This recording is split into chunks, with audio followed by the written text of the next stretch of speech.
Hey, welcome to another video. My name is Sander and today we are dewinterizing this trailer here. It's the end of April now here in Ontario. We have our first trip in 1 week. So we're going to dewinterize the trailer and I'm going to take you along step by step. First step, we're actually in the trailer. We have to get the antifreeze out of the trailer. Now, what you could do, you could run the tab, but what I actually prefer is I'm going to open the tabs and then open all the low point drains up. So let's start with the low point drains. In this trailer, they're located in here. Still here, one for the hot and one for the cold. And you just open it up like this. Right, let's go on the outside of the trailer and drain the fresh water tank. So in the front of the trailer, you will find your fresh water. So if you open that up,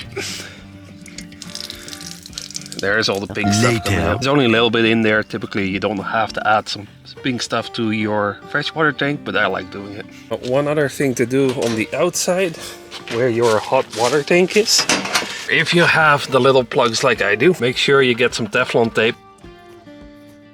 2 very boring minutes later. Make sure you put some tape on it. I got a 7/8 socket, which as you can see fits right in.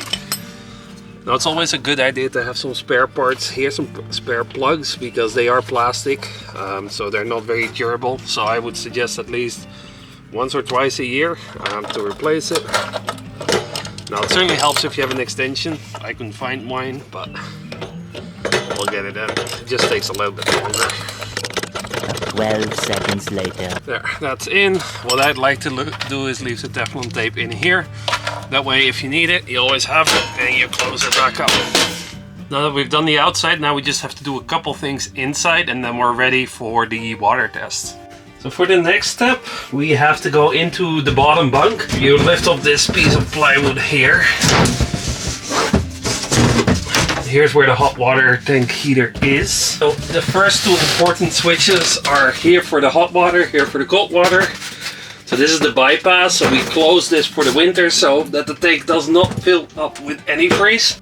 The next important switch is right here, just before the pump. You have to make sure this is closed. That way your hose that you use for winterization is not pulling air. To recap, we drained the antifreeze, we put a new plug in the water heater, fixed the bypass, so now we are ready for the water test.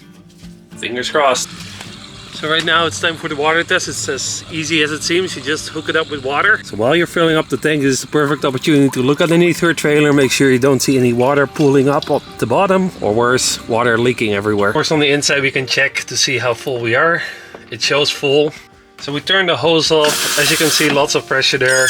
Lots of pressure there. So just let it run and kind of get rid of the pink stuff. You can hear the pump is running. A few moments later. So the thing we're looking for is make sure that the pump shuts up. And it just did. So we're done with the sink for now. Let's go to the bathroom. Let's just drain it.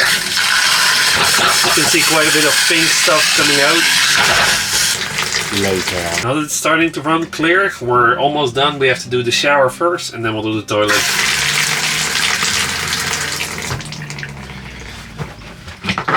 So in order to do the shower, what I like to do is hold the shower head low, turn it on.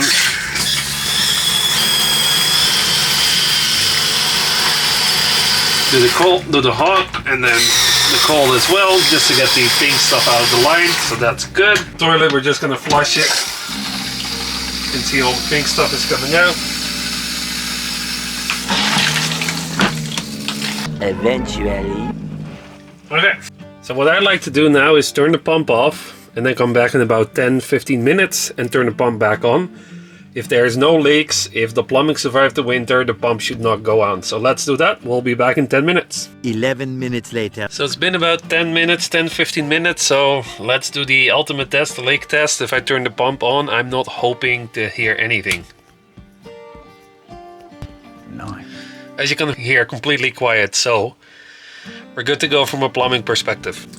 Now that we passed the leak test, what we should do is drain it again to get rid of all that pink nasty stuff. The way to do it is really the same step as we followed before. So we're going to open the low point drains. So in the pantry here in the trailer, we're going to open the release valve on the hot water tank because that helps it drain.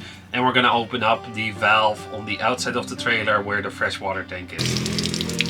So So that's part one of the dewinterization process, the plumbing. As you can see, it's pretty easy to do. It's really not hard. No need to pay a dealer for it. It takes 10-15 minutes. If you do a leak test, maybe half an hour. The other things you should check at this point in time when you dewinterize your trailer is any electrical system. Make sure you check all your lights, you check all your 12-volt systems, your pump, your antenna, your awning if you have a power awning, but also your 120-volt systems. It's a lot easier to find out now that something is wrong versus the campsite. So just, you know, turn everything on, make sure that there's power, and do that for all your systems. Number two is inspect your roof seals. I typically do this twice a year, in the spring and the fall. Some people do it more often, but what you're really looking for is obvious cracks or any gaps.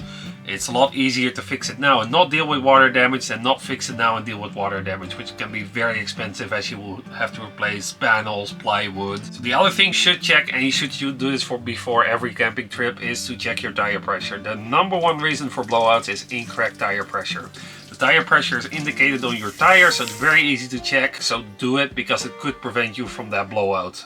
Nobody wants to get stranded on the side of the road on the way to their campsite. The second thing you should do is do a visual inspection of the tire. Make sure that there's no obvious cracks, because again, this can cause a blowout. The other thing you should always check on your tires is to check the lug nuts. Over time they could loosen. The last thing you want to see when you're driving to your campsite is your trailer wheel passing you in your vehicle. If you would like to see more videos like this, definitely subscribe to this channel, like this video. It really helps to push any other users that may be interested in this video. Further to that, if you're looking for the top 6 campsites in Ontario, why don't you go check out this video where we visit the top 6 provincial parks here in Ontario. Talk to you next time.